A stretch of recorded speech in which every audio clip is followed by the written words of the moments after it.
So hello guys, this is Surya and I am back with another video. Hope you all are doing great. Channel புதுசுனா மறக்காம சேனலை subscribe பண்ணுங்க, பக்கத்துல இருக்க notification ஐகானையும் click பண்ணுங்க. And இந்த video எதை பற்றி நீங்கள் ஆல்ரெடி தம்ப்நெயிலே பார்த்துருப்பீங்க, இருந்தாலும் சொல்கிறேன். என்னோட வண்டி ஹிமாலயனோட ஃபுல் ஸ்பெசிஃபிகேஷன் ரிவ்யூ வீடியோ தான் இந்த வீடியோவில் பார்க்க போகிறோம். Let's get into the video. இது எங்க வண்டி? அங்க ட்ரிபிள்ஸ் போவோம், ஃபோர்ஸ் போவோம், ஃபைவ்ஸ் போவோம். அதுக்கு நீங்க யார்? Information is wealth. Royal Enfield என்னன்னு பார்த்தீங்கன்னா one of the fastest growing brand in India, as you all know. Plus Himalayan பார்த்தீங்கன்னா one of the best adventure டூர்னு தான் நான் சொல்லுவேன். அண்ட் ஹிமாலயன் எந்த இயரில் லான்ச் பண்ணாங்கன்னு பார்த்தீங்கன்னா ஃபஸ்ட்டு வந்து ஃபெப் 2015 வந்து ப்ரீமியர் பண்ணாங்க. இந்த மாதிரி ஒரு மாடல் வந்து ரிலீஸ் பண்ண போகிறோம்னு சொல்லிட்டு ராயல் என்ஃபீல்ட். தென் ஈவென்ச்சுவலி மார்ச் 2016 வந்து ஹிமாலயன் லான்ச் பண்ணாங்க. நெக்ஸ்ட் நம்ம வண்டியோட ஸ்பெசிஃபிகேஷன்ஸ், ஃபுல் ஸ்பெசிஃபிகேஷன்ஸ் பற்றி பார்ப்போம். ஃபர்ஸ்ட் நம்ம இன்ஜின்லேருந்து ஸ்டார்ட் பண்ணுவோம். ராயல் என்ஃபீல்ட் ஹிமாலயனோட இன்ஜின் என்னென்னு பார்த்தீங்கன்னா LS410 oil cooled single cylinder 4-stroke engine. Also it is an SOHC engine with fuel injection system. And total Royal Enfield Himalayan engine cc pathina 411cc engine.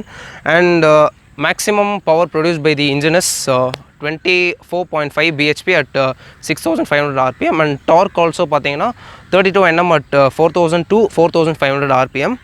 And that's it about engine. நம்ம next வண்டியோட frame பற்றி பார்ப்போம். ஹிமாலயனோட frame பார்த்தீங்கன்னா half duplex split cradle frame. இந்த ஃப்ரேமோட highlights என்னன்னு பார்த்தீங்கன்னா இந்த சீட்டிங் பொசிஷன் வந்து ஒரு அப்ரைட் சீட்டிங் பொசிஷன் வந்து உங்களுக்கு கிடைக்கும். அந்த சீட்டிங் பொசிஷனால் என்ன ஒரு பெனிஃபிட்ஸ்னு பார்த்தீங்கன்னா you can prevent getting back pain. And நீங்கள் இதனால் வந்து ஹேண்டில் பார் வந்து ரைசஸ் யூஸ் பண்ணி ஹேண்டில் பார் ரைஸ் பண்ணணும்னு சொல்லிட்டு கூட அவசியம் இல்லை. ஏன்னா இதுவே வந்து ஒரு பர்ஃபெக்டான ஹைட்டில் தான் ஸ்டேரிங் இருக்கிறதுனால வந்து உங்களுக்கு பேக் பெயின் எதுவுமே வராது. ப்ளஸ் ஹிமாலயனோட சீட்ஸ் பற்றி பார்ப்போம். சீட்ஸ் பார்த்தீங்கன்னா one of the best seats. அதாவது ஒரு சீட்டுக்கு நான் ஒரு 5 out of 5 கொடுப்பேன் ஸ்டார் ரேட்டிங் படி. அந்தளவுக்கு ஒரு சாஃப்ட் சீட் இருக்குது ஹிமாலயனில். இந்த மாதிரி சீட் நான் எதுவுமே பார்த்ததும் இல்லை, இனிமேல் பார்க்கவும் மாட்டேன் ஆக்சுவலாக. அண்ட் சீட்டோட ஹைட் பார்த்தீங்கன்னா டோட்டலாக வந்து 800 mm வருது சீட் ஹைட். நெக்ஸ்ட்டு நம்ம வண்டியோட டிரான்ஸ்மிஷன் பற்றி பார்ப்போம். Gear transmission, gear box. Himalayan பொறுத்த வரைக்கும் ஒரு 5 ஸ்பீட் கியர் பாக்ஸ் கொடுத்துருக்காங்க, மேனுவல் டிரான்ஸ்மிஷன்.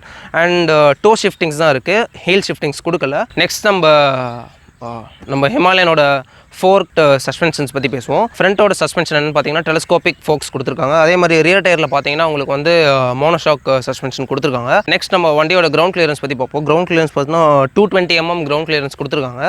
அண்ட் ப்ளஸ் வண்டியோட அந்த பெடல்ஸ்லாம் பார்த்தீங்கன்னா, அதாவது அந்த ஃபுட்ரஸ்லாம் பார்த்தீங்கன்னா எக்ஸலண்ட் குவாலிட்டியாக இருக்குது, நல்லா சாஃப்டாக கொடுத்துருக்காங்க. அண்ட் டிசைன் ஆல்சோ எக்ஸலண்ட்டாக இருக்குது. நெக்ஸ்ட் நம்ம டயர்ஸ் பற்றி பார்ப்போம். ஃப்ரண்ட் டயரோட சைஸ் பார்த்தீங்கன்னா 90/90 21 inch சிஎட் டயர் கொடுத்துருக்காங்க. அண்ட் அதோட டிஸ்கோட பார்த்தீங்கன்னா 300 mm disc with 2 piston floating caliper கொடுத்துருக்காங்க. அதே நம்ம ரியர் டயரில் வந்தோம்னா 120/90 17 inch சிஎட் டயர்ஸ் கொடுத்துருக்காங்க. அண்ட் டிஸ்கோட பார்த்தீங்கன்னா 240 mm சிங்கிள் பிஸ்டன் காலிப்பர் கொடுத்துருக்காங்க. அண்ட் ரியர் டயரில் யூஸ் பண்ணுற டிஸ்கோட பிராண்ட் பார்த்தீங்கன்னா ByBre, one of the best brands as you all knew. And நம்ம இந்தியன் மேனுஃபேக்சர் படி 2 டயருமே வந்து சிஎட் டயர்ஸ் தான் வந்து மேனுஃபேக்சரர் பண்ணி கொடுக்குறாங்க. For Himalayan that are sold in UK and north அமெரிக்காலலாம் பார்த்தீங்கன்னா பைரலி டயர்ஸ் தான் ஆஃபர் பண்ணுறாங்க ஹிமாலயனுக்கு. நம்ம இதுலேயும் தராங்க ராயல் என்ஃபீல்டில். ஃபார் ஜிடி அண்ட் இன்டர்செப்டர்லாம் பார்த்தீங்கன்னா பைரலி டயர்ஸ் தான் தராங்க. அண்ட் ரெண்டு வேலையுமே பார்த்தீங்கன்னா ஸ்போக் வீல்ஸ் தான், அண்ட் அலாய் வீல்ஸ் தரல. ஏன் தரலன்னா பார்த்தீங்கன்னா இப்போ நீங்கள் ஒரு ஆஃப் ரோட் பண்ணுறீங்கன்னா அலாய் வீல்ஸ் வச்சுட்டு உங்களால் வந்து ஆஃப் ரோடிங் பண்ண முடியாது. வீல்ஸோட அந்த அலாய் வந்து பிரேக் ஆக சான்சஸ் இருக்குது. ஸோ அதனால தான் ஸ்போக் வீல்ஸ். அண்ட் ரெண்டு வேலையுமே பார்த்தீங்கன்னா ஸ்போக் வீல்ஸ் தான், அண்ட் அலாய் வீல்ஸ் தரல.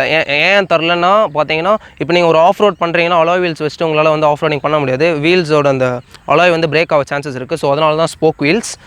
அண்ட் ஏபிஎஸ் பற்றி சொல்லணும்னா வந்து ஹிமாலயனில் வந்து டுவல் சேனல் ஏபிஎஸ் வந்து ஆஃபர் பண்ணுறாங்க. அண்ட் பின்னாடி வந்து ஸ்விட்சபிள் ஏபிஎஸ், அதாவது ரியர் டயரில் வந்து switchable ABS. whenever you want நீங்கள் வந்து அதை ஆஃப் பண்ணி திருப்பி ஆன் பண்ணிக்கலாம். ஒன்ஸ் நீங்கள் வண்டி ஆஃப் பண்ணிட்டு திருப்பி ஆன் பண்ணிங்கன்னா அது ஏபிஎஸ் வந்து திருப்பி ரியர் டயரோட என்கேஜ் ஆகிடும். அது ஒரு ப்ளஸ் பாயிண்ட் ஆக்சுவலி. நெக்ஸ்ட் நம்ம இண்டிகேட்டர்ஸ் பற்றி பார்ப்போம். இண்டிகேட்டர்ஸ் வந்து ராயல் என்ஃபீல்ட் ஹிமாலயனில் ஆஃபர் பண்ணுறது வந்து ஆலோஜன் இண்டிகேட்டர்ஸ் ஆஃபர் பண்ணுறாங்க. அண்ட் டெயில் டைடியில் வர அந்த லேம்ப் கூட பார்த்தீங்கன்னா கூட எல்இடி ஆஃபர் பண்ணியிருக்காங்க. ஒரு 8 dots போல் வரும் எல்இடி லைட்டு, சூப்பராக இருக்கும் பார்க்குறதுக்கு லுக்கும். அண்ட் ஃப்ரண்ட்டில் வந்து பார்த்தீங்கன்னா வந்து ஹெட்லைட்டில் வந்து ஒரு குட்டி எல்இடி கொடுத்துருக்காங்க. வண்டியை ஸ்டார்ட் பண்ண ஒயிட் கலர் எல்இடி வரும். அண்ட் தென் உள்ளே பார்த்தீங்கன்னா ஒரு yellow colour stand by light ஒன்று வரும். நீங்கள் வண்டி ஆன் பண்ணிட்டீங்கன்னா அந்த லைட் ஆஃப் பண்ண முடியாது. வேணும்னா நீங்கள் யூ கேன் யூஸ் ஸ்விட்ச் எக்ஸ்ட்ரா ஸ்விட்ச் வச்சு நீங்கள் அந்த லைட் ஆஃப் பண்ணிக்கலாம். ஹாலஜன் லைட் தான், ஃப்ரண்ட்டில் ஹெட்லைட்டில் ஒரு லைட்டு. நெக்ஸ்ட் நம்ம ரேடியேட்டர் பற்றி பார்ப்போம். ரேடியேட்டர் பார்த்தீங்கன்னா குட்டியாக கொடுத்துருக்காங்க இந்த இடத்துல. So this is radiator, oil coolant, அதான் இன்ஜின் கூலண்ட் தான் அது. அண்ட் ஹிமாலயனில் வர எக்ஸ்ட்ரா அந்த மவுண்ட்ஸ்லாம் பற்றி பார்ப்போம். ஃப்ரண்ட்டில் பார்த்தீங்கன்னா டேங்க், எதர் சைட் ஆஃப் டேங்க்ஸில் வந்து உங்களுக்கு இது கொடுத்துருக்காங்க, ஜெர்ரி கேன் ஹோல்டர். அண்ட் பின்னாடி வந்து ஒரு அலுமினியம் இது கொடுத்துருக்காங்க, பேனல் மாதிரி டாப் பாக்ஸ் மாட்டுறதுக்கு. அண்ட் ப்ளஸ் சீட்டு 2 சைட்லையும் பார்த்தீங்கன்னா உங்களுக்கு வந்து பேனியர்ஸ் மாட்டுறதுக்கு வந்து அந்த நெட்ஸ் அண்ட் ஏரியா கொடுத்துருக்காங்க மாட்டுறதுக்கு. பேனியர்ஸ் வந்து நீங்கள் இதுலேயுமே உங்களுக்கு சேல் பண்ணுறாங்க. ராயல் என்ஃபீல்டில் வந்து 22,000 வரும்னு நினைக்கிறேன், 2 பேனியர்ஸும் சேர்த்து. And you can by them. Next நம்ம எக்ஸாஸ்ட் பற்றி பார்ப்போம். எக்ஸாஸ்ட் அந்த லைனை, அந்த வெளியே ஒரு பென் பைப் பார்த்தீங்கன்னா ஒரு காப்பர் ஃபினிஷில் கொடுத்துருக்காங்க. லுக்கே நல்லா தான் இருக்குது, காப்பர் ஃபினிஷ். ஆனால் அது வந்து ஹீட்டாக உங்களுக்கு வந்து அது கலர் சேஞ்ச் ஆகிட்டே வரும் காப்பர் ஃபினிஷில். ஹீட் இஷ்யூஸ் பற்றி சொல்லணும்னு பார்த்தீங்கன்னா ஹீட் இஷ்யூஸ் இருக்குது. அண்ட் ரொம்ப எக்ஸ்ட்ரீமாக இருக்குது. ஒரு 30 கிலோமீட்டர்ஸ் நீங்கள் ஒரு வண்டி ஓட்டுறீங்கன்னா கண்டிப்பாக ஷூ இல்லாமல் ஓட்ட முடியாது. ஹீட் கண்டிப்பாக காலில் அடிக்கும். நம்ம உங்களால் கியர் போட முடியாது சரியா. அண்ட் பிரேக் ப்ரெஸ் பண்ணுற இடத்துல வந்து உங்களுக்கு ஹீட் கண்டிப்பாக தெரியும். நெக்ஸ்ட் நம்ம ஸ்விட்சஸ் பற்றி பார்ப்போம். இது வந்து இன்ஜின் இக்னிஷன் ஸ்விட்ச் கொடுத்துருக்காங்க, கீழே வந்து இன்ஜின் ஸ்டார்ட் பண்ணுறதுக்கு. அண்ட் ஹசார்ட் ஸ்விட்ச் கொடுத்துருக்காங்க. அண்ட் ரைட் சைடில் பார்த்தீங்கன்னா high beam, low beam and pass light கொடுத்துருக்காங்க. பின்னாடி ஹார்ன் கொடுத்துருக்காங்க. ஸ்விட்சஸ்லாம் பார்த்தீங்கன்னா நல்ல எக்ஸலண்ட் குவாலிட்டியாக தான் இருக்குது. இப்போ நம்ம எக்ஸாஸ்டோட கிராங்கிங் சவுண்ட் என்னென்னு பார்த்துடலாம்.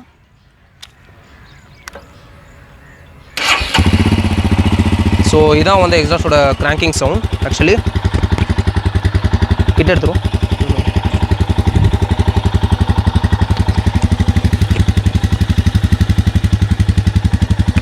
அண்ட் எக்ஸாஸ்ட் நோட் பார்த்தீங்கன்னா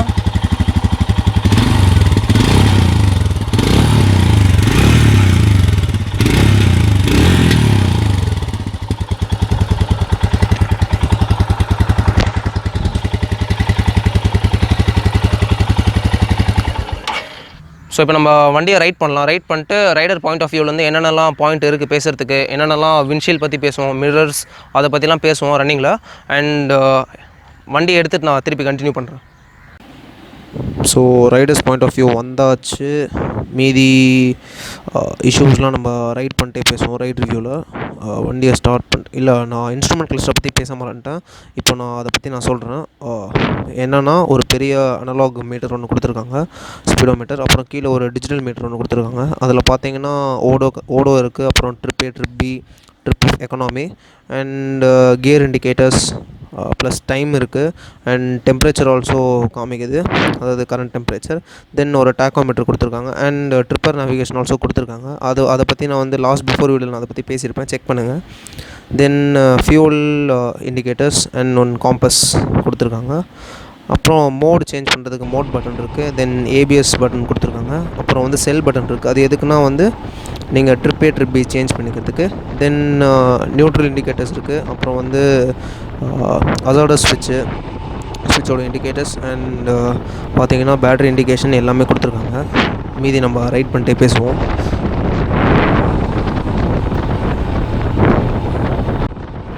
ஸோ இப்போ நம்ம வண்டியோட விண்ட்ஷீல்ட் பற்றி பார்ப்போம்.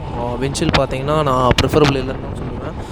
ஏன்னா வந்து எப்படி பார்த்தாலும் விண்ட் பிளாஸ்ட் வந்து கரெக்டாக அந்த மூஞ்சில் தான் அடிக்குது. கிராஸ் விண்டும் வருது, ஜாஸ்தியாக இருக்குது. சும்மா வேணால் ஒரு லுக்குக்காக வேணால் போட்டுக்கலாம். அண்ட் ஹிமாலயனுக்கு விண்ட்ஷீல்டு எப்படின்னா கொஞ்சம் ஹைட்டாக இருந்தால் தான் கொஞ்சம் கம்ஃபர்டபுளாக இருக்கும். விண்ட்ஷீல்டு கரெக்டாக நம்ம ஹெல்மெட் மேலே போகிற மாதிரி இருக்கணும் விண்டு, அப்போ தான் வந்து விண்ட் பிளாஸ்ட் நம்மளுக்கு கம்மியாக இருக்கும். நெக்ஸ்ட் நம்ம அந்த மிரர்ஸ் பற்றி பார்ப்போம். மிரர்ஸ் வந்து ரெட்ரோ டைப் மிரர்ஸ் கொடுத்துருக்காங்க. பர்ஃபெக்டாக இருக்குது விசிபிலிட்டி அண்ட் பக்காவாக இருக்குது லுக் வைஸ் பார்த்தாலுமே. And bliss. நெக்ஸ்ட்டு இதை பற்றி பார்ப்போம். ஒரு டிஸ்அட்வான்டேஜ் என்னென்னா RH புல்லிங், அதாவது ரைட் ஹேண்ட் சைட் புல்லிங் இருக்குது வண்டியில். அது எப்போ வருதுன்னு பார்த்தீங்கன்னா, நீங்கள் வந்து கைவிட்டு ஓட்டும் போது வண்டி வந்து அப்படியே ரைட் ஹேண்ட் சைடில் போகும். அந்த இஷ்யூ நீங்கள் எப்போ எப்படி சால்வ் பண்ணலாம் பார்த்தீங்கன்னா, உங்கள் சர்வீஸ் ஸ்டேஷனில் நீங்கள் வண்டியை விட்டுட்டு இந்த இஷ்யூ இருக்குன்னு சொன்னீங்கன்னா அவங்களே வந்து பைக்கை வந்து உங்கள் அந்த இஷ்யூ வந்து சால்வ் பண்ணி கொடுத்துருவாங்க. சிம்பிள் தான். அண்டு நெக்ஸ்ட் நான் இதை பற்றி பேசலை. வண்டியோட டேங்க் கெப்பாசிட்டி பற்றி பேசுகிறேன். ஃபியூல் கெப்பாசிட்டி பார்த்திங்கன்னா 15 லிட்டர் டேங்க் ஆஃபர் பண்ணுறாங்க ஹிமாலயனுக்கு. அண்டு தென் மைலேஜ் பற்றி நான் சொல்ல விரும்புகிறேன். சிட்டி வைஸ் பார்த்திங்கன்னா எனக்கு மைலேஜ் வந்து 27 to 30 தான் கிடைக்குது எனக்கு mileage. And like wise and ஹைவேஸில் பார்த்திங்கன்னா 35 தான் மேக்ஸிமம் கிடைக்கிற மாதிரி எனக்கு தெரியுது. நான் இப்போது ரீசெண்டாக சித்தூர் வரைக்கும் போயிட்டு வந்தேன். எனக்கு நான் அதில் அப்படி தான் ப்ரெடிக்ட் பண்ணேன். ஹிமாலயனோட காக்பிட் வியூ உங்களுக்கு பிடிச்சிருக்கும்னு நினைக்கிறேன். அப்படியே ஒரு பைலட் ஃபீல் வருது வண்டியை பார்த்தோன்னே. வண்டியில் டிஸ்அட்வான்டேஜஸ்ன்னு ரொம்ப மேஜர் டிஸ்அட்வான்டேஜ்லாம் எதுவுமே இல்லை, எல்லாமே மைனர் தான். ஈட்டி ஷூஸ் இருக்க தான் செய்யும். And then RH pulling and ரன்னிங்கில் வந்து வண்டி ஆஃப் ஆக சான்சஸ் இருக்குது. சில வண்டியில் தான் அப்படி ஆகுது. அது வந்து ஐட்லிங் கம்மி பண்ணால் அது ஒன்றும் பிரச்சனை, அந்த பிரச்சனை முடிஞ்சிடும். அதுவும் சர்வீஸ் ஸ்டேஷனில் நீங்கள் சொன்னீங்கன்னா அதுவும் வந்து அவங்க முடிச்சு கொடுத்துருவாங்க. That's it guys. If you have any queries கீழே கமெண்ட் செக்ஷனில் கமெண்ட் பண்ணுங்கள். இல்லை இன்ஸ்டாகிராம் ஐடி வீடியோவில் பாப்பப் போகிற மாதிரி நான் பார்க்குறேன். நான் ஆல்சோ டிஸ்கிரிப்ஷனில் நான் கொடுக்குறேன். And hope you all like this video. Thanks for வாட்சிங்.